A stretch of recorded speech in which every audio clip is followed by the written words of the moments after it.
Alors, ça ne sera pas une très bonne chose si on termine cette tranche sans parler de ce coup d'État raté hier.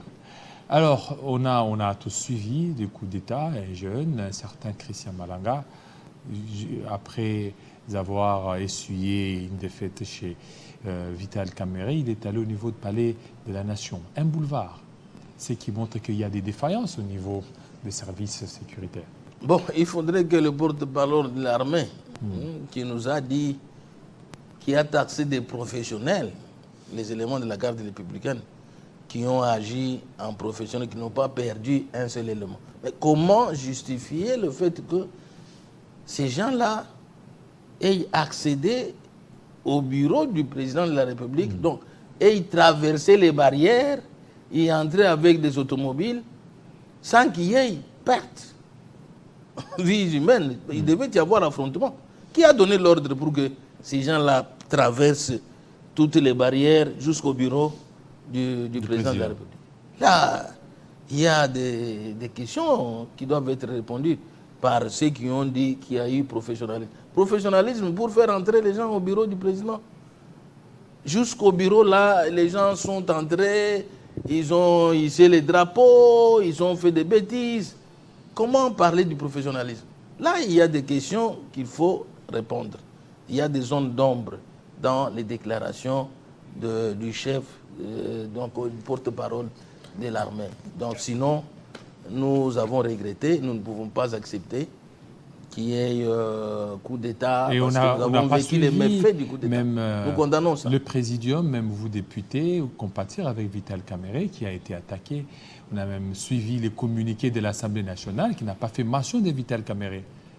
Bien, là, l'honorable président du bureau provisoire, peut-être qu'il a perdu de vue. Il a perdu de vue. Ce n'est pas une dent contre Kamerhe.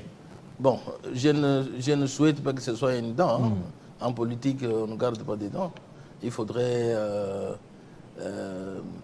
être souple, agir dans la souplesse, être sportif. Si vous avez perdu, vous avez perdu. C'est lui qui a gagné. Bon, le considérer comme tel, comme candidat président accepté par la majorité des membres de l'Union sacrée.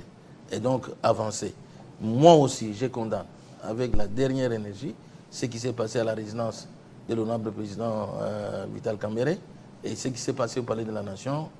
Nous avons choisi les élections comme mode par excellence d'accéder au pouvoir. C'est le souverain primaire qui désigne qui peut le diriger et non les coups d'État.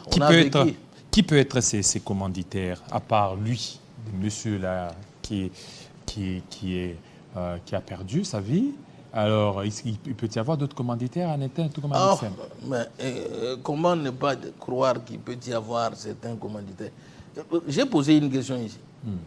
Qu'on m'explique. Comment est-ce qu'il n'y a pas eu d'affrontement, mais les gens ont accédé au bureau du président? Comment ont-ils traversé les barrières? Première barrière, deuxième, avec des automobiles. Alors que c'est un endroit hyper sécurisé. Sécurisé. Et il n'y a pas eu échange, donc, ou peut-être il y a eu échange. Mais moi, ma question, quand ils sont entrés, mais comment est-ce qu'ils ont accédé au bureau du président?